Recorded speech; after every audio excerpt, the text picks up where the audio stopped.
It started with a text message. One I almost ignored. I was in line at a corner coffee shop, halfway through scrolling job listings and halfway through losing hope, when a name I didn't recognize popped up on my screen. Hi, this is Ethan. I got your number from a mutual contact. I need a date for a wedding. It's a paid gig. 3 days. Interested?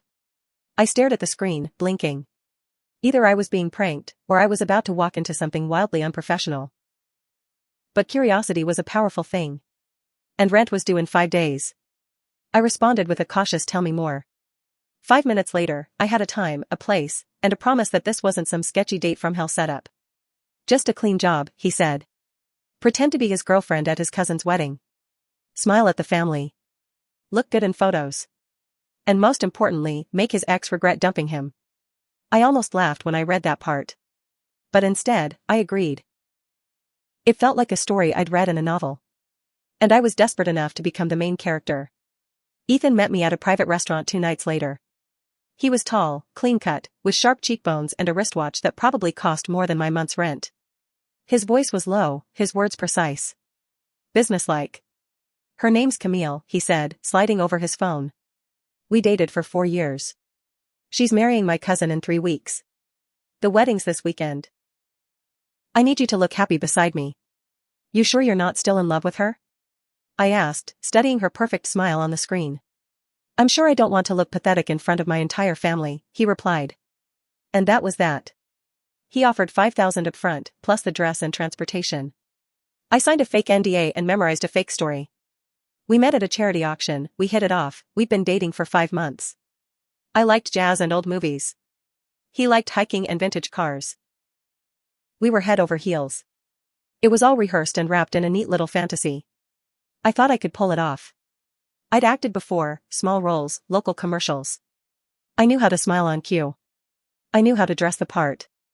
But I wasn't prepared for what Ethan looked like in a tux. Or how quiet the world became when we walked into the reception hall, hand in hand, and every eye turned toward us. Including hers. Camille. She stood near the champagne tower, elegant in silk and pearls, her expression frozen mid-laugh. I could tell she recognized me, not personally, but as a threat. And suddenly, I wasn't acting anymore. I curled my fingers around Ethan's arm and leaned close, whispering like a lover. He didn't flinch. In fact, he smiled.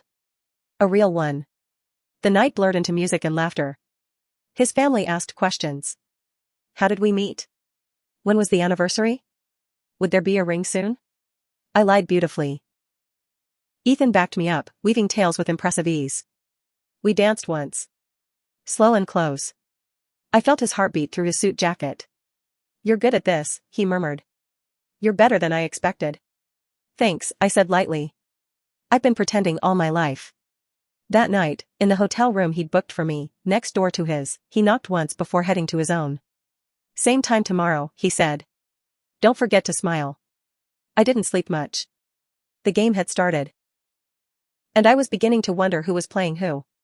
Day 2 was a garden brunch. Sunlight, white parasols, endless mimosas. Camille made her move, subtle, cutting.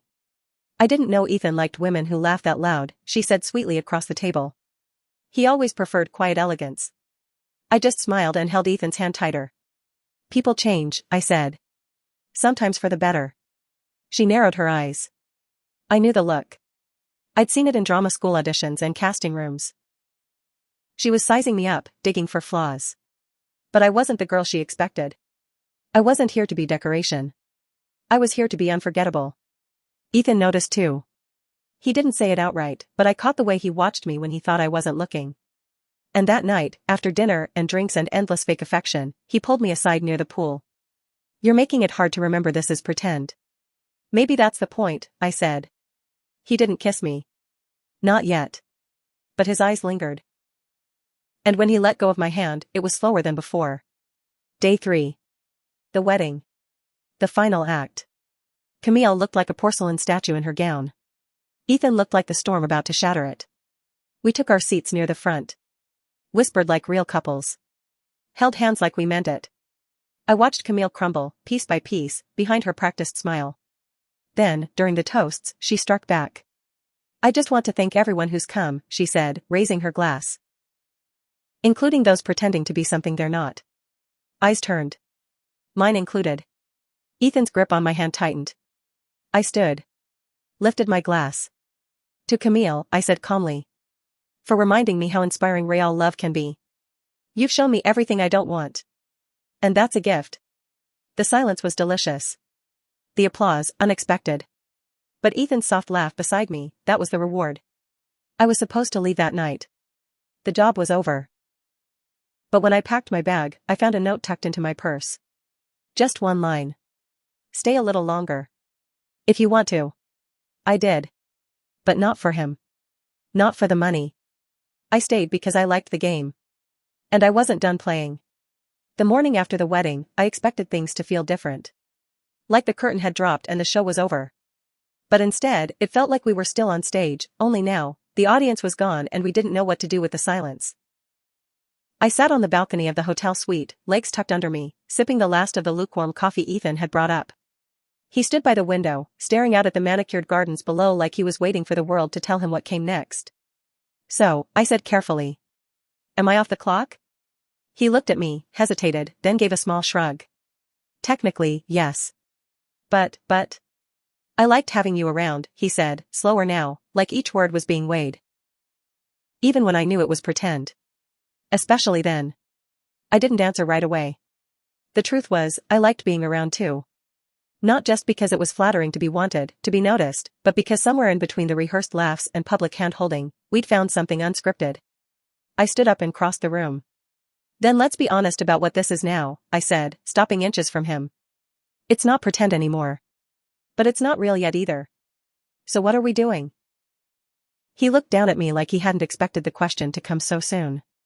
We figure it out, he said finally. Together. I smiled, but deep down, I felt a shift. Because I hadn't come here looking for love. I came here for a paycheck. And now, I had something better, a story. And maybe, just maybe, a little power.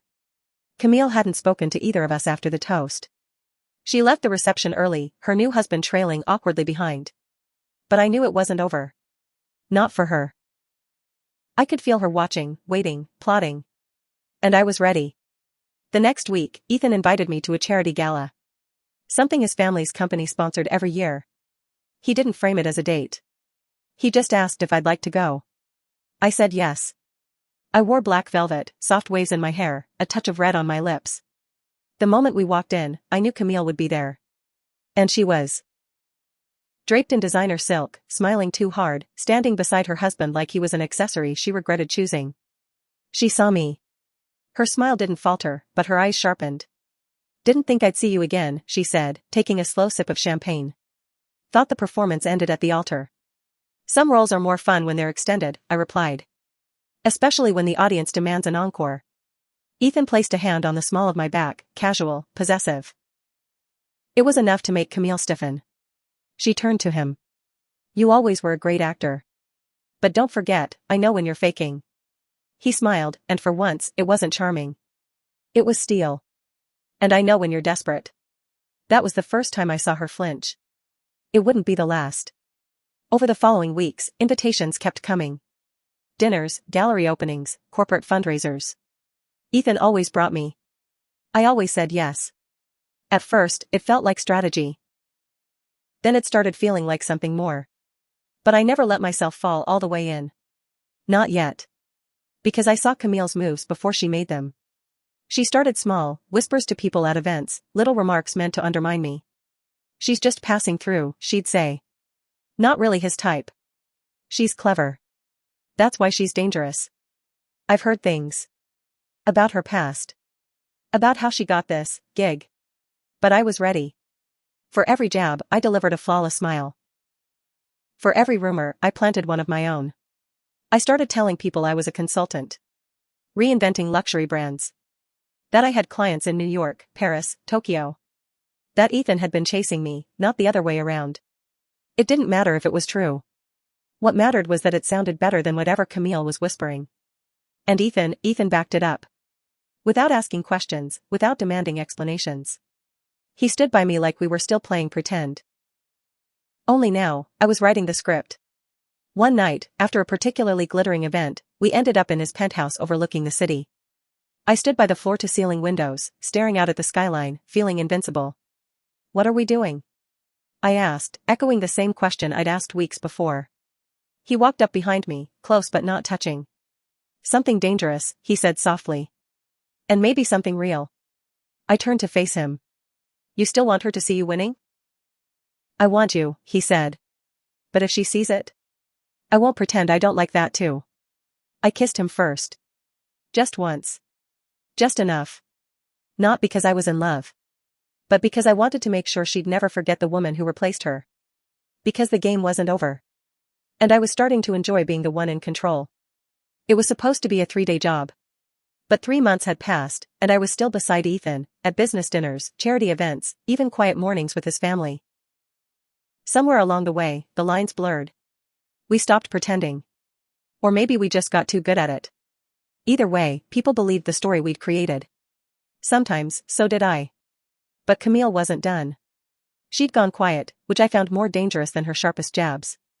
I could feel her circling, waiting for the perfect moment to strike. And when it came, it wasn't loud or dramatic. It was a whisper. A rumor. It started with a reporter. A glossy blog that covered high society gossip, nothing serious. But the headline hit hard. Who is Ethan Cole's mysterious girlfriend? Sources say she's not who she claims to be. The article was vague, but clever.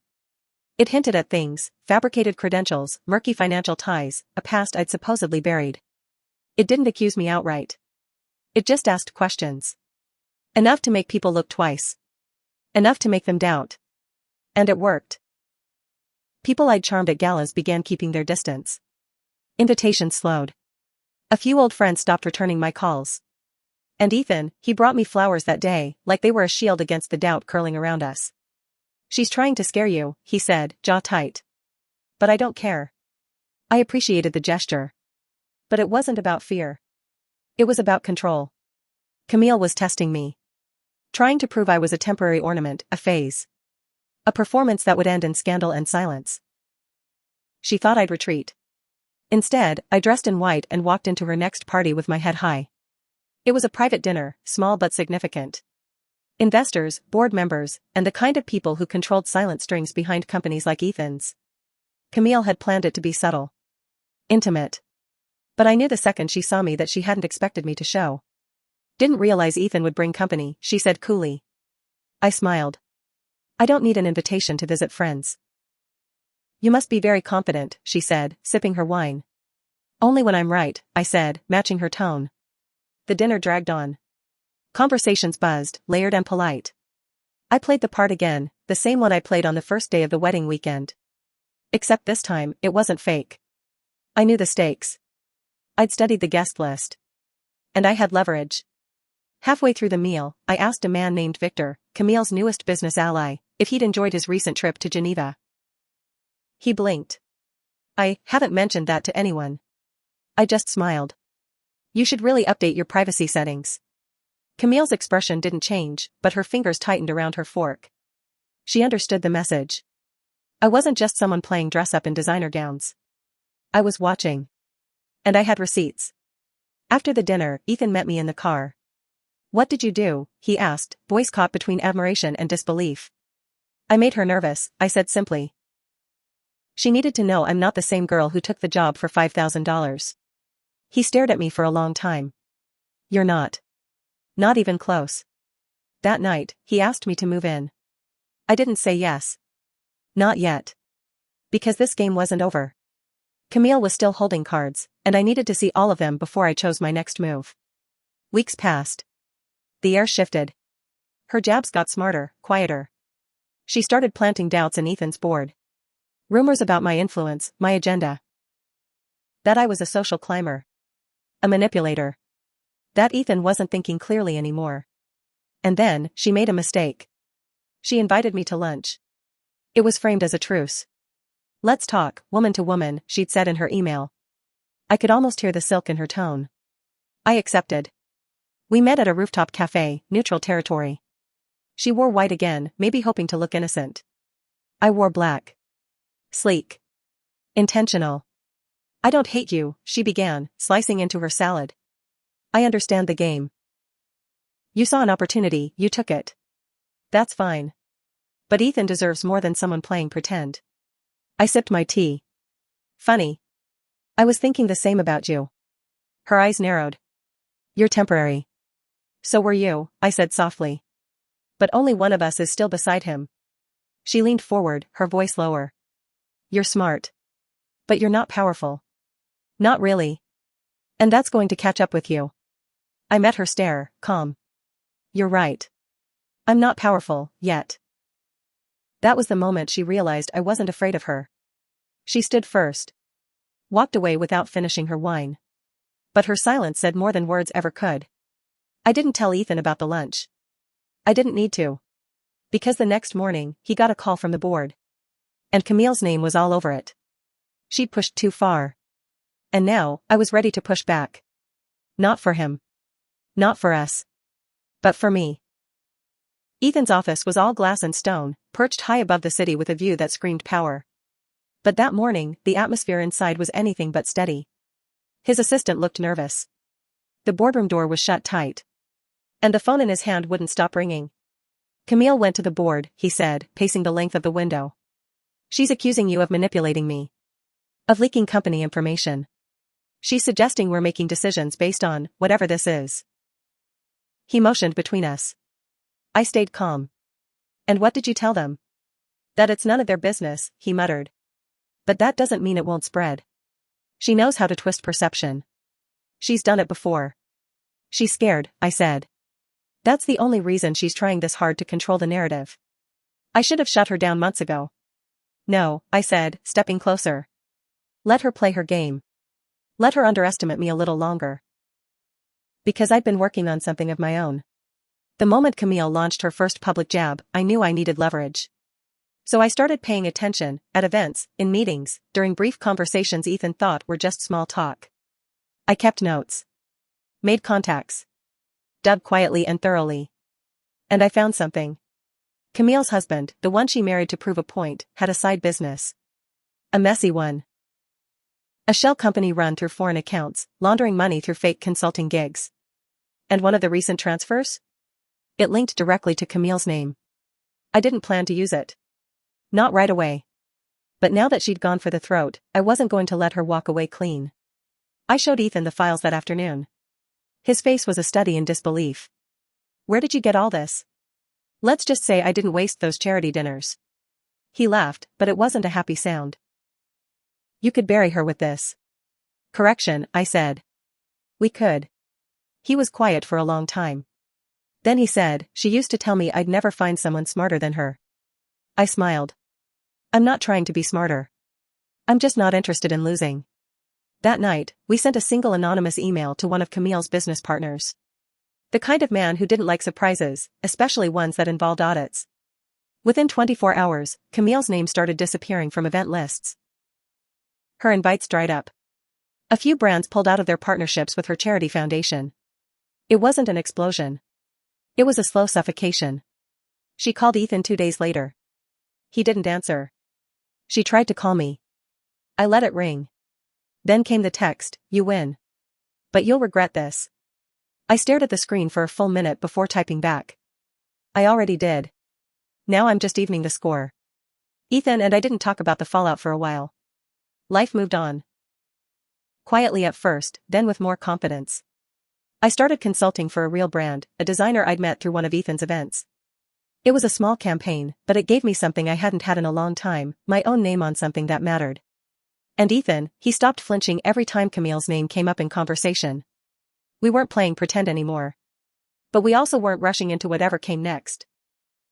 We shared space, we shared nights, and for once, we didn't need an audience to prove it was real. Still, I didn't let my guard down completely. Because I knew Camille. She wasn't the kind to disappear quietly. And I was right. 3 weeks later, Ethan's company announced a partnership with a European firm. A huge deal. Camille tried to sabotage it from the sidelines, whispers to investors, stirring doubt. But this time, the board didn't listen. Because I made sure they didn't. I sent them anonymous documentation of Camille's involvement in the laundering scheme. Clean, professional, undeniable. Not enough to involve the police, but enough to make them question her credibility permanently. Ethan never asked how it got to them. But he gave me a look at dinner that night. The kind of look that said he knew. That he was proud. That he was a little scared, in a good way. I don't think I ever really saw you, he said over dessert. You weren't supposed to, I replied. Not at first. And now? I set my fork down, leaned back. Now I decide how the story ends. Because this wasn't about love anymore. Or revenge. It was about legacy. And I was finally writing mine. The shift happened quietly. There was no grand declaration, no official turning point. Just a steady unraveling of everything Camille had once controlled, and the quiet rise of someone she never expected to matter. Me. I wasn't just Ethan's girlfriend anymore. People stopped calling me a mystery woman in whispers behind napkins. They started calling me by name. Inviting me to panels. Asking for my insight. Wanting my signature. The fake stories I once told to protect myself became real. I did have clients in New York now. I did help rebuild brands. I wasn't acting anymore, I was earning my place. It felt good. But it wasn't just about me. Ethan had changed too. He used to walk into every room like he was bracing for impact. Like every conversation might turn into a battlefield. But now, his shoulders were relaxed. His voice steadier. And when people brought up Camille, he didn't flinch, he just changed the subject and moved on. We stopped talking about her altogether. Not because we were afraid, but because she was old news. Until she made herself relevant again. It started with an invite. A formal letter in an embossed envelope, dropped off by courier at Ethan's office. You are cordially invited to the annual Cole Foundation Gala. And below, in loopy script, hosted by Camille and Daniel Sinclair. Her and her husband. Still clawing for attention. Ethan dropped the invitation on his desk like it burned. Why would she invite us? She doesn't expect us to come, I said. She expects us to decline. So she can tell people she scared us off. Then we're going, he said, without hesitation. I raised an eyebrow. Together? He nodded. I knew what that meant. This wasn't about revenge anymore. This was about closure. The gala was held at a glasshouse venue on the edge of the city. Expensive. Dramatic. Cold. We walked in dressed to kill, he in a dark suit that sharpened his jawline, me in a blood-red gown that whispered don't look away. Camille greeted every guest like royalty. When she saw us, her face barely moved. But her fingers tightened on her champagne flute. Ethan, she said, air-kissing his cheek with rehearsed politeness. You look well. He smiled. I am. Then she turned to me. You clean up beautifully. I tilted my head. You say that like you expected me to stay in the dirt. She didn't respond. We moved on, weaving through rooms of donors and whispers. People watched us, but the stares were different this time. They weren't curious. They were respectful. I wasn't the outsider anymore. I belonged. An hour into the gala, Camille took the stage. She gave a speech about legacy, about family, about building something that lasted. It should have landed. It was well written. Poised. But when Ethan and I stood side by side, smiling just enough to be noticed, she stumbled on her last sentence. And I knew we'd already won. Later, she cornered me near the marble stairwell. You've made your point, she said. He chose you. Fine. But don't pretend you didn't enjoy every second of destroying what I built. I met her eyes. Calm. Clear. You're wrong, I said. I didn't destroy what you built. You did. I just gave you a mirror. She stared at me like she didn't recognize the girl she'd once tried to humiliate. And maybe she didn't. Because that girl didn't exist anymore. She'd been rewritten, piece by piece, lie by lie, until the woman standing there wasn't someone you could dismiss. Ethan found me outside later, breathing in the crisp air, the noise of the party muffled behind glass. She hates that you didn't just disappear, he said. I was never going to, I replied. He looked at me like he wanted to say something more, something real, but didn't know where to begin. So I helped him. Do you think this, us, is still about her? He shook his head. Not anymore. I stepped closer. Then what is it? He reached for my hand, warm and certain. It's something I don't want to fake. Not ever again. The lights behind us shimmered, and somewhere inside, the crowd applauded for a speech they'd already forgotten. But out here, where it mattered, the story was still unfolding. And this time, I was the one writing it. The next morning, I woke up in Ethan's apartment. Light spilled through the tall windows, casting soft gold over the hardwood floors and linen sheets. He was still asleep beside me, his breathing slow and even, one arm curled around my waist like even in dreams he wasn't letting go. For a while, I just lay there, watching the city stir to life. Thinking. The past few months had spun so quickly it felt unreal sometimes. From a paid performance to this, whatever this was now. It didn't feel like a job anymore. It didn't feel like a game. It felt like a life. One I hadn't expected. One I wasn't sure I trusted. Because trust had never been my instinct. Survival had. When Ethan stirred, he pulled me closer before he even opened his eyes. "You're awake," he mumbled. "I'm thinking." He grinned into the pillow. "Dangerous." I nudged him. "Serious." He rolled onto his side, looking at me fully. "Tell me." "I keep waiting for this to fall apart," I admitted. "Like I took someone else's seat and eventually they'll show up and ask for it back." "You earned your place," he said. "That seat, this life. It's yours now. You don't need permission." It should have comforted me. But somewhere deep, the caution remained. I couldn't afford to forget how quickly people turned. How fast power slipped if you weren't holding tight. Later that week, I received a message from someone I didn't expect. Daniel Sinclair. Camille's husband. He asked to meet privately. Claimed it was about business. I didn't respond right away. I wasn't naive. If Camille was involved, there were strings somewhere. But curiosity won. We met at a rooftop bar in the city, neutral ground. He arrived precisely on time, in a tailored suit with a watch that ticked like a threat. "I won't waste your time," he said, sliding a folder across the table. "This is everything Camille's been hiding. From you. From Ethan. From me." I didn't touch it. "Why give it to me?" "Because she's burning everything down trying to win a game she's already lost," he said. "And I'd rather not go down with her." Inside the folder were documents. Real ones. Emails, wire transfers, names. Everything I'd suspected, and more. "She's been shifting money into offshore trusts," Daniel continued. "Creating fallback plans in case she's pushed out. She's even considered leaking dirt on Ethan to make him look unstable." I closed the folder. "Why tell me now?" He smirked, but it didn't reach his eyes. "Because she made me choose. Her or the empire we built. And I'm choosing survival."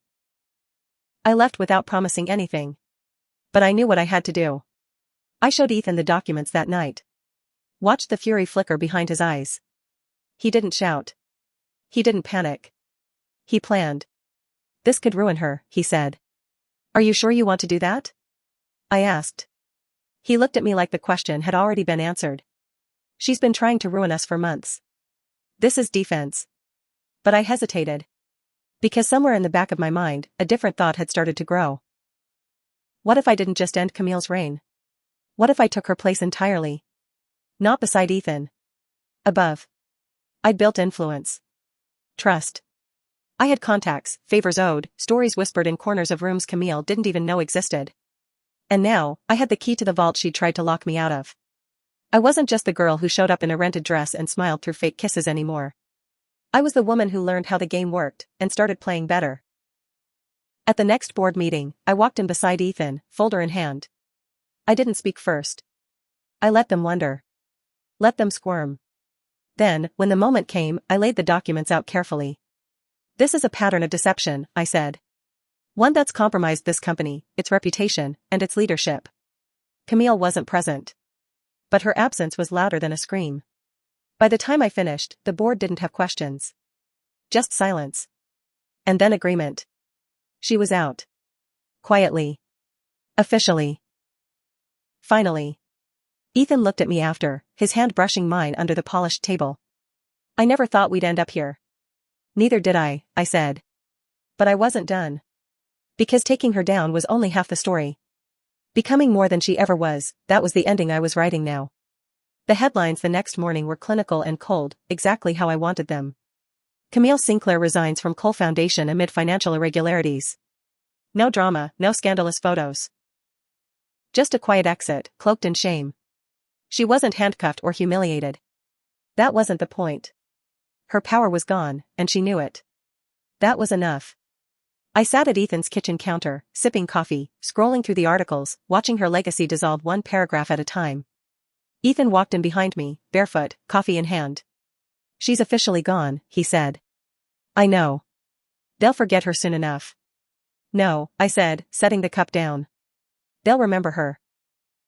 Just not for what she wanted. He gave me a look. One I'd learned to interpret without words.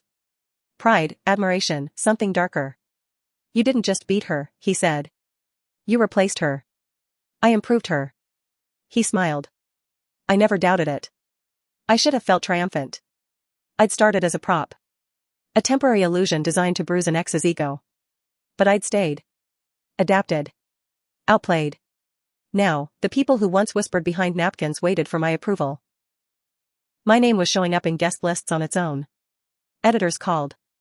Investors listened.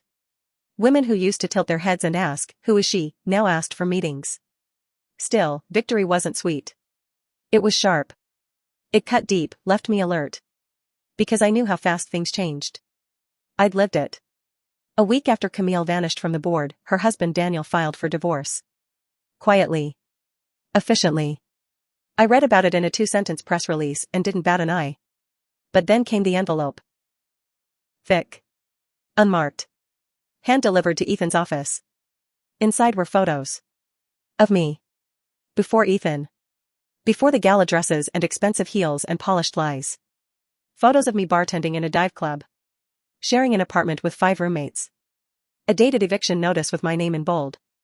And worst of all, a letter. One I'd written years ago when I was desperate and invisible. A plea to a luxury firm begging for a chance. I'd exaggerated my resume. Dropped names I'd never met. It was a lie. A harmless one, I thought back then. But now, it was ammunition. I stared at the photos, my throat dry. Ethan sat across from me, unreadable. She's not finished, I said. No, he agreed. But this is her final card. It was blackmail. Camille had timed it perfectly. After her fall, she didn't come begging or attacking. She planted a seed of doubt. Not in the public, but in Ethan. And that was smarter. Because if she could crack him, she could crack everything. I stood up. She thinks if you see where I came from, you'll regret where I am now. Ethan stood, too. Do you? I shook my head. I regret staying quiet about it. That's all. He reached for the folder and dropped it into the fireplace. Just like that. No lecture. No question. The flame swallowed my past like it was never real. But I still felt it. The old version of me wasn't gone. She just knew better than to be seen. The next day, I sent Camille a message. Not through text or email. Through the press. I published a first-person feature in Vantage, a luxury lifestyle magazine. A personal essay. Elegant, vulnerable, razor-sharp. I played the girlfriend for 3 days, then I decided to stay. I told the story from my perspective. How I entered a world that never expected me to survive in it. How I navigated lies, judgment, and old money traps. How I fell into something real, but never forgot how to stay dangerous. It went viral overnight. Not because I was famous. But because I said what every woman had thought, that sometimes, pretending gets you in the door, and knowing your worth is what keeps you there. Camille couldn't compete with that. She'd lost the stage. And I was the one holding the mic. Ethan found me the night the article went live, sitting on the balcony, the city stretching out in front of me like a kingdom I'd quietly claimed. You didn't need to write that, he said. I needed to own it, I replied. He came closer. So what now? I looked at him, this man who was supposed to be a paycheck and became something more. I'm not here to play a part anymore, I said. And I'm not here to be saved. Good, he said. Because I don't want to save you. I just want to be beside you. That was the difference. That was why I'd stayed. Not for love. Not for power. But because I'd found someone who saw all of me, and still chose to stay when the spotlight dimmed. And for the first time in my life, I didn't feel like I was faking it. I felt like I'd finally arrived. 2 weeks later, I stood in front of a full-length mirror at a private showroom, zipping up a gown that hadn't even hit the runways yet. Midnight blue, structured silk, a slit that said I belonged in the headlines. The designer hovered nervously behind me, asking if I needed adjustments. I didn't. It was perfect. My name was on the guest list now. Not because I was Ethan's +1, but because I was me. The woman who had rewritten her narrative. The woman who took 3 fake days and turned them into a permanent seat at the table. I walked into the Global Fashion Alliance gala alone that night. Ethan had flown to Tokyo for a business deal, and for the first time, I didn't need his shadow beside me to be taken seriously. I was seated at the center table, flanked by 2 brand execs and a European magazine editor who leaned in and whispered, "I read your piece. Twice. You said everything we're afraid to say out loud." I smiled. Not the rehearsed kind. The kind that came from knowing you were being seen for the right reasons. The event was a success. A blur of flash photography, champagne flutes, and contract offers slid across white linen tables. I handled every one with the grace I'd earned, not inherited, not married into. Earned. When I got home, there was a package waiting. No return address. Just a ribbon tied tight. I opened it carefully. Inside was a single photo. Camille. Sitting alone at an outdoor cafe in Milan. No jewelry. No entourage. Just sunglasses and silence. On the back, one line was scribbled in ink. "You were always going to win." I just never saw it coming. It wasn't signed, but I didn't need it to be. I recognized defeat when I saw it. And I didn't gloat. I didn't frame it. I tucked it away in a drawer and left it there. Because winning wasn't about rubbing it in. It was about never needing to. A few days later, Ethan came back. He walked through the door like he always did, quiet confidence, tired eyes, a kiss on my cheek that lingered like it meant something more. "You looked stunning in the photos," he said, setting his bag down. "You saw?" Everyone saw. He sat across from me at the kitchen island, and for a while, we just stared at each other. "We're not the same people we were when this started," I said. He nodded. "You're right. You were acting." I was bitter. "Now look at us." I reached for his hand. "What are we, Ethan?" His answer came without hesitation. "We're the real thing now." I believed him. But I also knew better than to lose myself in someone else's reflection. So I made sure the next move was mine. I launched my own brand a month later. Consulting. PR brand reinvention. A luxury firm built for women like me, the ones who weren't born with power but damn well knew how to take it. Ethan invested, quietly. But I never let him speak for me. I stood on the stage at the launch party in a black suit I bought myself, microphone in hand, and said, "They gave me 3 days. I took forever." The crowd roared. And afterward, when Ethan pulled me into the corner of the rooftop and wrapped his arms around me, I didn't feel like a girlfriend. Or a guest. Or a woman trying to prove herself. I felt like the future. "I never knew I needed you," he whispered. I leaned in, brushing my lips against his. "I didn't need you either. That's what makes this work." He smiled. And for once, there were no more games. No pretending. No masks left to wear. Just the girl who was hired for a role, and ended up writing the whole damn script. From fake smiles and champagne to empire and legacy. This wasn't the end. It was just the perfect beginning.